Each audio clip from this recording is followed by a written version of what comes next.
नमस्कार साथियों, जय हिंद। बहुत बहुत स्वागत है मध्य प्रदेश के मेरे सभी साथियों का, वर्ग 2 की चयन परीक्षा की तैयारी कर रहे भविष्य के सभी शिक्षकों का राम सर यूट्यूब चैनल में बहुत बहुत स्वागत है। आप सभी साथियों को माता रानी के इस 9 दिन के त्योहार नवरात्रि की बहुत बहुत शुभकामनाएं। चूंकि ये समय बहुत महत्वपूर्ण है आपके जीवन के लिए भी, और माता रानी का चूंकि ये समय शुरू हो चुका है, इसी समय में आपको पूरे विशेष रूप से मेहनत करनी है। आखिरी ये आपके 15 दिन है। बहुत सारी बातें चल रही थी कि सर 20 मार्च अगर आखिरी फॉर्म भरा गया है तो उस हिसाब से 15-20 दिन तो नए आवेदक को पढ़ने का मौका मिले।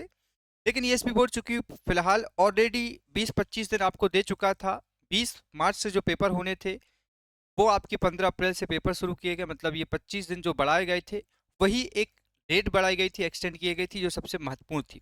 तो फिलहाल जो है अभी ऐसा कोई अपडेट नहीं है जिसकी वजह से आपकी डेट को बढ़ाया जा सके।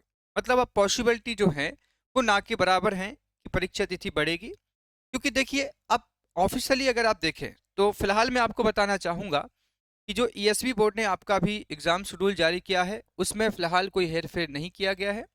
15 अप्रैल प्रस्तावित तारीख है। ऑफिशियली भी आप जाकर के देख सकते हैं। लेकिन लगातार यूट्यूब पर आपको बराबर डेट बदली गई है, बराबर यूट्यूब पर वीडियो मिले हैं कि एग्ज़ाम डेट बदल दी गई है, एग्ज़ाम डेट बदल जाएगी। इस तरह की बातें यूट्यूब पर बहुत समय से चलती आ रही है। अभी फिलहाल आप परीक्षा कार्यक्रम में अगर जाके देखेंगे तो आप लोगों का जो एग्ज़ाम शेड्यूल है वो आपको यहाँ पर देखने को मिलेगा। ये देखिए, आपका वर्ग 2 परीक्षा बिंदु क्रमांक 5 में दिया गया है। इसके बाद यहाँ पर आप देखें तो 15 अप्रैल 2025 एग्ज़ाम डेट है। इस आधार पर अभी तक ईएसपी बोर्ड ने कोई अपडेट नहीं दिया। लेकिन अगर आप देखें तो वर्ग जो महिला सुपरवाइजर की पेपर हुई थी उसमें इन्होंने कहा था कि जो आपका एग्ज़ाम डेट महिला सुपरवाइजर की बढ़ाई गई थी वो उन्होंने ऑलरेडी 24 फरवरी को ही बढ़ा दी थी। क्यों बढ़ा दी थी? क्योंकि उनको पता था कि एग्ज़ाम आगे बढ़नी है। मामला क्योंकि हाई कोर्ट में था, कुछ बच्चों ने आवेदन में कह सकते हैं आवेदन के लिए वहाँ पर आपत्ति लगाई थी। लेकिन वर्ग 2 के साथ ऐसा अब कोई मामला नहीं है, ऑलरेडी डेट बढ़ चुकी है। तो अब यही है कि आप अपनी एग्ज़ाम 15 अप्रैल ही समझे, 100% माइंड सेट बना लें। डेट बढ़ने के चांसेस ना के बराबर है, बिल्कुल भी नहीं है। ठीक है? इस आधार पर कारण मैं आपको 2 बताना चाहूँगा। देखिए, ईएसबी बोर्ड के पास में आगे अगर कोई प्रस्तावित एग्ज़ाम शेड्यूल नहीं होता, ईएसबी बोर्ड बिल्कुल खाली होता। प्रोविशियर जो भी, क्योंकि आपको पता है इनके नोटिफिकेशन जारी हो चुके हैं। आगे ये भर्ती परीक्षा होनी है, एक होनी है 25 मई से, एक 15 मई से होनी है। और सबसे बड़ी बात कि वर्ग 3 की परीक्षा अभी तक नहीं हुई है, जो वर्ग 2 से भी काफ़ी बड़ी मात्रा में बड़ी भर्ती है।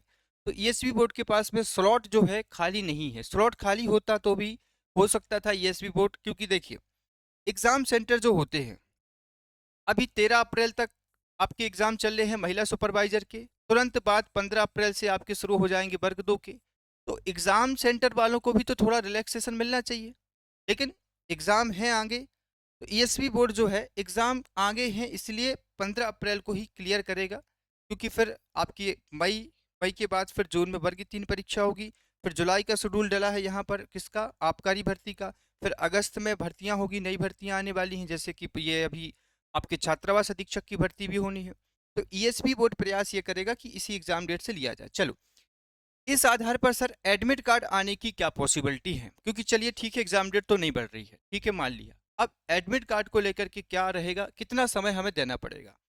तो ईएसपी बोर्ड हमेशा करता क्या है, लगातार एक अभी तक का जो अनुभव रहा है, जैसा कि आप सबसे पहले महिला सुपरवाइजर का देखें तो महिला सुपरवाइजर के पेपर जो होने थे आप सभी के, वो होने थे आपके लगभग 7 या 9 मार्च से होने थे।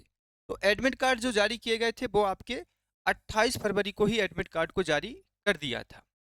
ये 10 दिन या मैक्सिमम 15 दिन ईएसपी बोर्ड का एक कॉन्सेप्ट चलता है, या तो एग्ज़ाम के 10 दिन पहले या एटलीस्ट 15 दिन पहले एडमिट कार्ड को जारी करते हैं।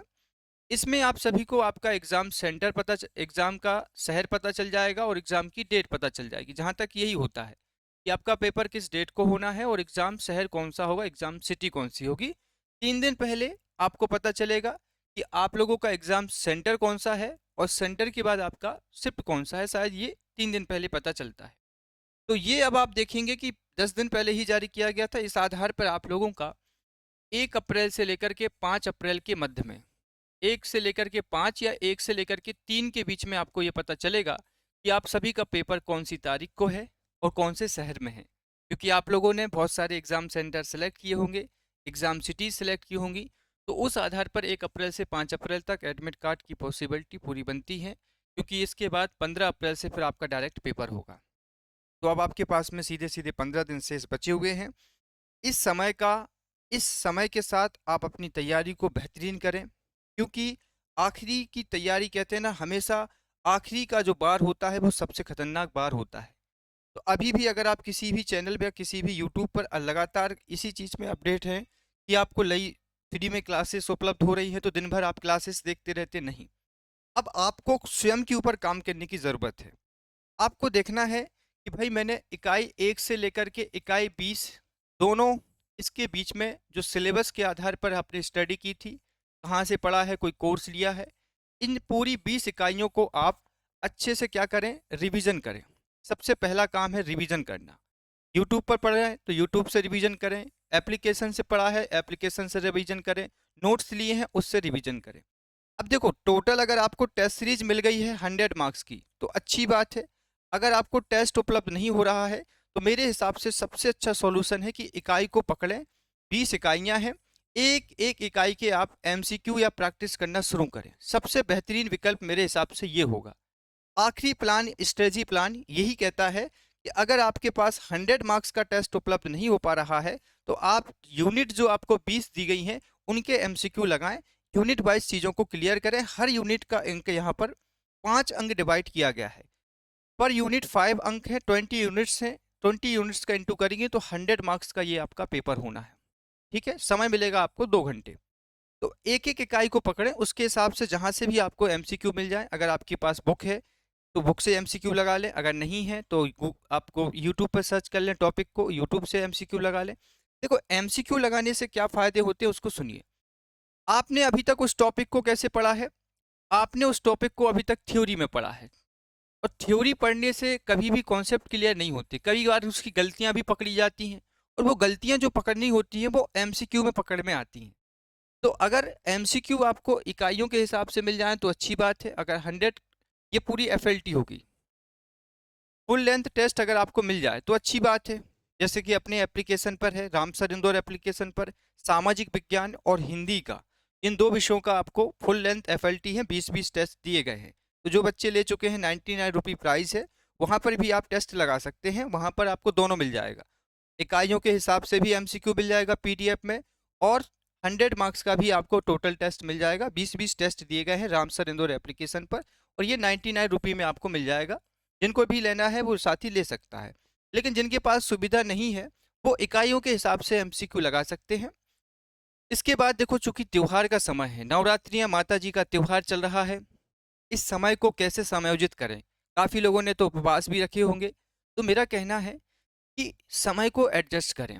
बोर्ड एग्ज़ाम हो चुके हैं, अभी स्कूल में अगर आप गेस्ट हैं तो भी आपके पास कोई काम नहीं है। इस समय प्रॉपर तरीके से आपके पास पूरा भरपूर समय है कि इसमें आप तैयारी कर सकते हैं।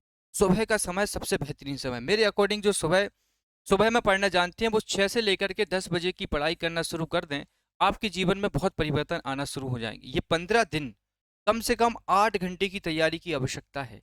अच्छे रिवीजन और अच्छे प्रैक्टिस करेंगे तो आपके पेपर में बेहतरीन नंबर आने की पूरी पॉसिबिलिटी होगी।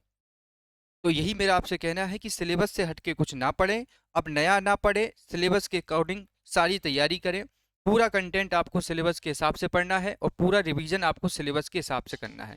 यूट्यूब पर मैंने देखा है कि बहुत सारी फ्री की क्लासेस आप देखते हैं जो सिलेबस के अकॉर्डिंग नहीं है, और आखिरी समय में अगर आप ऐसी ऐसी चीज़ें पढ़ेंगे जो सिलेबस से भी जुड़ी नहीं है तो वो आपका समय वेस्ट हो जाएगा। तो according to syllabus, according to इकाई, इसी के हिसाब से ही आपको पढ़ाई करना है।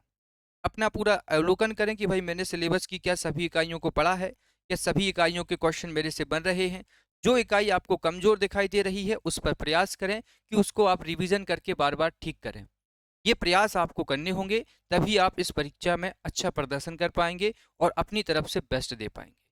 ठीक है साथियों, त्योहार को लेकर के मैं कहूँ तो अभी आपको त्योहार को लेकर के ज़्यादा समय नहीं लगाना है।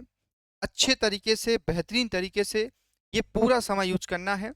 15 दिन आपके जीवन में बहुत बड़ा परिवर्तन ला सकते हैं।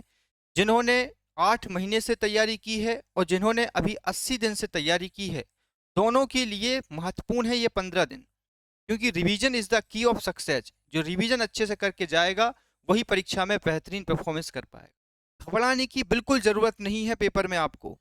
चाहे आप कभी आप 8 महीने से पढ़ते आ रहे हो या 80 दिन से। बिल्कुल कॉन्फिडेंस के साथ तैयारी कीजिए, बिल्कुल आत्मविश्वास के साथ। बेस्ट अपने आप से आप कीजिए, मैं मेरा पेपर बेस्ट ही जाएगा। अपने आप को बेस्ट समझिए। कॉन्फिडेंस में रहिए कि मैंने सब पढ़ा है, सब बनेगा मेरे से। अपने आप को आत्मविश्वास में रखकर चलिए। ठीक है साथियों, तो बेस्ट ऑफ लक। जैसे ही एडमिट कार्ड को लेकर के अपडेट आता है मैं आप सभी के बीच आऊँगा। फिलहाल इस वीडियो में यहीं तक। बहुत बहुत शुक्रिया एक बार फिर से आप सभी को नवरात्रि माता जी के त्यौहार की बहुत बहुत शुभकामनाएं मित्रों।